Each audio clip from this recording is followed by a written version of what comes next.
বৃষ্টি, বুঝলাম রাতের পর রাত যে ফোন আমার সাথে এঙ্গেজ থাকতো, আজ সে অন্য কারো সাথে এঙ্গেজ। মনে হয় আমার সদ্য এক্স গার্লফ্রেন্ড রুমা তার সদ্য নিউ বয়ফ্রেন্ডের সাথে কথা বলছেন। বুঝলাম আমার আর তাকে সুখে থাকো বলতে হবে না, উনি অলরেডি সুখে আছেন। মাঝখান থেকে শুধু শুধু আমি শোকে কাতর হয়ে আত্মহত্যার পথে। সেই মুহূর্তে আমি আত্মহত্যার পরিকল্পনা অনির্দিষ্টকালের জন্য মুলতবি করলাম। কারণ ভালোবাসা যেমন হতে হয় সমানে সমান, বিরহও হতে হয় সমানে সমান। ফোনে কাউকে পাচ্ছি না দেখে সেই পুলিশ অফিসার আমাকে বললেন, কি কাউকে পাওয়া গেল? আমি বললাম, না। কোনো সাবজেক্টে পড়েন? আমি যখন ইউনিভার্সিটিতে ভর্তি হই তখন আমার ডিপার্টমেন্টের নাম ছিল বায়োকেমিস্ট্রি। সম্প্রতি ভাব বাড়ানোর জন্য সেই ডিপার্টমেন্টের নাম পরিবর্তন করে করা হয়েছে বায়োকেমিস্ট্রি অ্যান্ড মলিকুলার বায়োলজি। আমি তার গলায় একটু একটু ভান এনে বললাম, বায়োকেমিস্ট্রি অ্যান্ড মলিকুলার বায়োলজি। ভাব ভালোই কাজে দিল, কারণ নাম শুনে পুলিশ অফিসার বললেন, হুম, বায়োলজি আর কেমিস্ট্রি একসাথে, বাহ, ছাত্র তো ভালোই মনে হয়। যান, ছেড়ে দিলাম আপনাকে। তবে রাতের বেলা আর পার্কে ঘোরাঘুরি করবেন না। ভালো ছাত্ররা রাতের বেলা পার্কে ঘোরাঘুরি করে না। রাতের পার্ক পতিতা আর পুলিশের জন্য, বুঝলেন? আমি সম্মতিসূচক মাথা ঝাঁকিয়ে থানা থেকে বের হয়ে এলাম। বের হয়ে শহীদুল্লাহ হলে আমি যে রুমে থাকি রুম নাম্বার 113-র দিকে হাঁটা দিলাম। এই মুহূর্তে শহীদুল্লাহ হলের 113 নম্বর রুমে বিশাল ক্যাচাল। ক্যাচালের সূত্রপাত ব্রিজ খেলা নিয়ে। খেলা চলছিল চারজনের মাঝে, রানা, সবুজ, জিয়া আর আমার রুমমেট মাছুদের মাঝে। একদিকে রানা আর সবুজ পার্টনার, আরেকদিকে জিয়া আর মাসুদ। জিয়া আর মাসুদ একদল হওয়া সত্ত্বেও ক্যাচালটা তাদের মধ্যেই লেগেছে।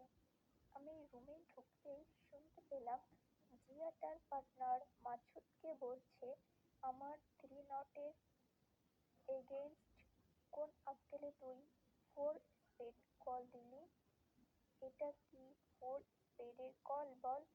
মাসুদ বলল, না হয় হয়েছে ভুল। কার্ড খেলাতে এত সিরিয়াসলি নেবার কি আছে? সবাই তো আর তোর মতো ব্রিজ ফেডারেশনে গিয়ে খেলা প্রফেশনাল খেলোয়াড় না। কথা সত্য, আমাদের বন্ধুদের মাঝে জিয়া মোটামুটি প্রফেশনাল লেভেলের ব্রিজ খেলোয়াড়। নিয়মিত ব্রিজ ফেডারেশনে টুর্নামেন্টে খেলে। এমনকি সামনে নাকি ব্রিজ জুনিয়র ওয়ার্ল্ড কাপ আছে, ব্রাজিলে হবে। সেই ওয়ার্ল্ড কাপে বাংলাদেশ দলের একজন সদস্য হিসেবে জিয়ার নাম আসার প্রবল সম্ভাবনা আছে। কাজেই কার্ড খেলাকে সিরিয়াসলি নেবার যুক্তিসঙ্গত কারণ জিয়ার আছে। শহীদুল্লাহ হলে এমন কোনো রুম নাই যেখানে জিয়া ব্রিজ খেলে নাই। বলে রাখা ভালো, আমাদের শহীদুল্লাহ হলের ব্রিজ খেলার একটা গৌরবময় ঐতিহ্য আছে। এই হলে ব্রিজ খেলতে খেলতে অনেক প্রাক্তন ছাত্র এবং শিক্ষক দেশের নামকরা ব্রিজ খেলোয়াড় হয়েছে। আমাকে দেখে জিয়া বলল, তোর রুমমেট কিন্তু আমার হাতে মাইর খাবে এখন। শালা আমার সাথে খেলতে বসে বলে কার্ড খেলাকে এত সিরিয়াসলি নেবার কি আছে? এটা সহ্য করা যায়? কেমন লাগে বল? কেমন লাগে সেটা বলার কোনো উৎসাহ আমার নেই। আমি চারজনকেই ধমক দিয়ে বললাম, রাত 3টার সময় সব সার্কাস বন্ধ কর, রুমে যা, ঘুমাবো এখন। আমার গভীর মুড দেখে ওরা কেউ আর কথা বাড়ালো না। যে যার রুমে চলে গেল। সবাই বের হয়ে যেতেই আমি মাসুদকে বললাম, লাইট অফ কর, ঘুমাবো। মাসুদ লাইট অফ করে দিয়ে বলল, দোস্ত কি হলো রে ফাইনালি? রুমা কি বলল? আমার সাথে রুমার সম্পর্কটা যে ভালো যাচ্ছে না এটা মাসুদ জানে। এটা জানা রুমমেট হিসেবে তার অধিকারের মধ্যে পড়ে। রুমমেটাধিকার। আমি এটা একটা দীর্ঘশ্বাস ফেলে বললাম, না রে, সব শেষ। আজ থেকে আমাদের মাঝে আর কোনো সম্পর্ক নাই। শুনে মাসুদ বলল, থাক, মন খারাপ করিস না। আমি বললাম, মন খারাপ করছি না, কিভাবে ভালো থাকা যায় সেটা নিয়ে ভাবছি। শুনে মাসুদ বেশ আগ্রহ নিয়ে বলল, চল কোথাও থেকে ঘুরে আসি। ক্লাস তো বন্ধ। আমি তো কয়েকদিন থেকেই বলছি, ঘোরাঘুরির জন্য একটা হলো আদর্শ সময়। তুই তো আমার কথা না শুনে প্রেম করা নিয়ে ব্যস্ত। আমি বললাম, এই বন্যার মধ্যে কই ঘুরতে যাবি? দেশের অনেক জায়গায় তো যোগাযোগ বিচ্ছিন্ন হয়ে আছে। Bad plan. মাসুদের আগ্রহ দপ করে নিভে গেল। সে বলল, তুই তা ঠিক বলছিস। তাহলে আর কি, তোকে নিয়ে মগবাজারে যেতে হবে তাহলে। আমি বললাম, মগবাজারে কি আছে?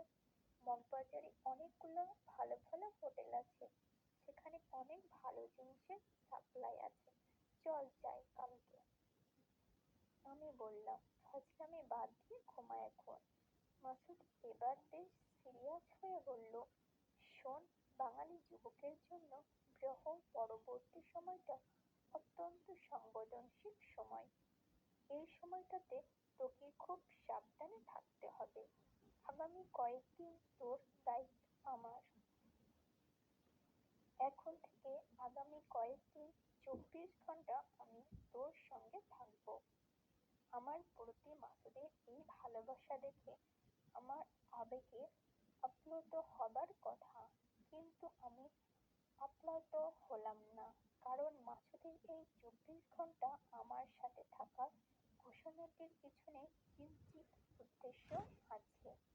মাসুদ সম্প্রতি আমার ডিপার্টমেন্টের ফার্স্ট ইয়ারের মিতু নামের একটা মেয়ের প্রেমে পড়েছে। সেই প্রেমকে পটানোর জন্য আমার সাহায্য মাসুদের প্রবলভাবে দরকার। তাই এই মুহূর্তে আমার প্রতি স্বাভাবিক রুমমেটের চেয়েও কিছুটা এক্সট্রা দরদ সে দেখাচ্ছে। আমি বললাম, আমার সঙ্গে থেকে তুই কি করবি?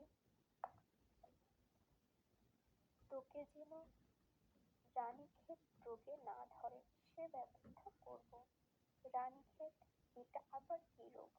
মাসুদ বলল, এই রোগ সাধারণত মুরগিদের হয়। এই রোগ হলে মুরগি সারাদিন ঝিমায় আর সাদা রঙের হাগু করে। রানীক্ষেত মুরগিদের রোগ হলেও বাঙালি যুবকদের প্রথমবার ছ্যাঁকা খেয়ে এই রোগে আক্রান্ত হতে দেখা যায়।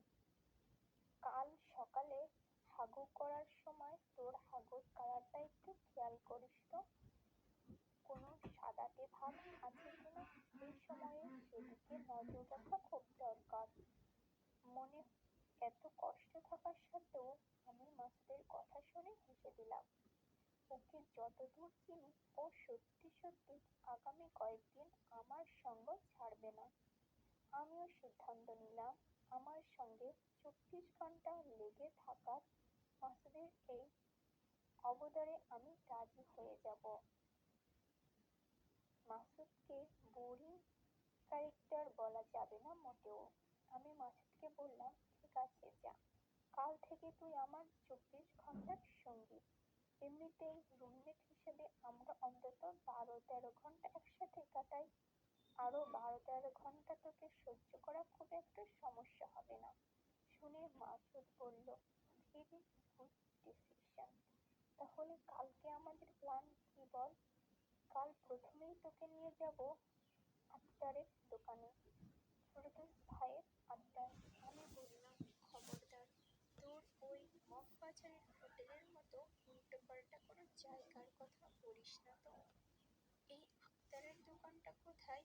এই ফেরদৌস ভাইটাই বা কে? তার আড্ডায় কি হয়? মাসুদ একটা মুচকি হেসে বলল, ফেরদৌস ভাইয়ের আড্ডায় রানীক্ষেত রোগের চিকিৎসা হয়।